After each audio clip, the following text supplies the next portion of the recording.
families of those who perished in a bus crash near PaulPietersburg on Sunday are set to start with the identification process of their loved ones. 8 ANC supporters died when their bus overturned on its way back to Mpumalanga.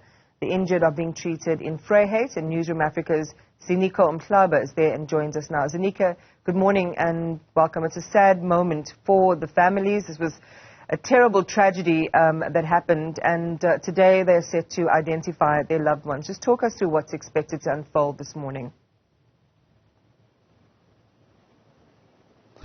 A very good morning, Iman. Yes, indeed, it's a very, very sad moment for all the affected individuals. I'm talking about family members of those who lost their lives. As you said in your intro, we're talking about 8 people. You remember that initially we were told that, 9 people had perished in that particular crash. However, it was clarified by health authorities yesterday that actually it was 8 people who lost their lives. So the families of those 8 deceased individuals will be coming through to the northern KZN to identify the bodies of their loved ones. Remember that this happened on Sunday morning, and of course authorities spent the rest of that particular day on Sunday and the most part of the Monday communicating with family members, engaging with them, also informing them about those tragic news. So today it will be their first time going out or coming down to KwaZulu-Natal in Vryheid to come and identify the bodies and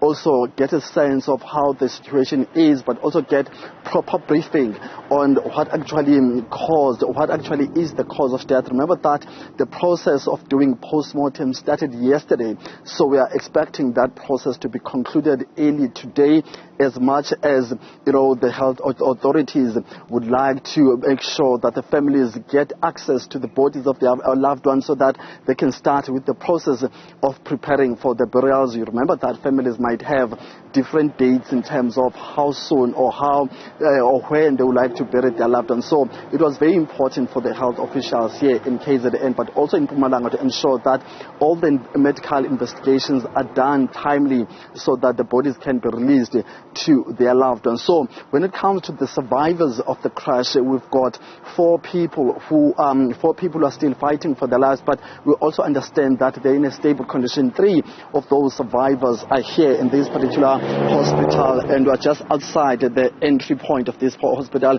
It is Vryheid District Hospital. That's where most of the critically injured individuals were admitted.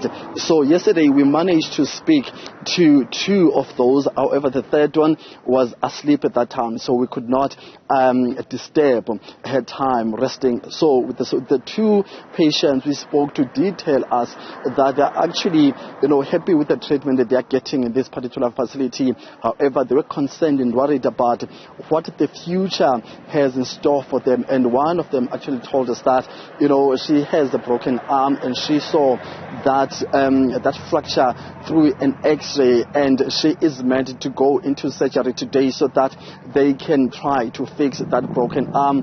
One lady was worried about the child. She has left at home, or she left at home when she was going to KwaZulu-Natal at Moses Mabhida for that ANC rally, also concerned and also saying that she's missing her family, but she's willing to wait until all the medical assistance that she deserves, she does go through those medical procedures so that she can be able to return home. So throughout this day, all those investigations in terms of investigating the cause of death will be concluded, but also ensuring that the survivors do get the necessary medical attention, especially those who will need to go to surgery for various injuries they sustained on that particular crash on Sunday morning. We'll also get a sense of how political leaders in Mpumalanga, especially their leadership, how they feel about it, but also what is it that they've been doing in terms of engaging with all the affected families. I'm talking about the families of the deceased and the families of those who are actually in this particular facility, Iman. Ziniko, thank you very much for that comprehensive wrap on the aftermath of this terrible accident. Again, we're hoping to find out the latest on what actually led to the bus crash itself, and you heard their family members preparing to descend on the hospital to identify. This is such a grim task. One imagines how emotional and traumatic it's going to be. But thank you very much to our reporter Ziniko Mhlaba for the latest on that story.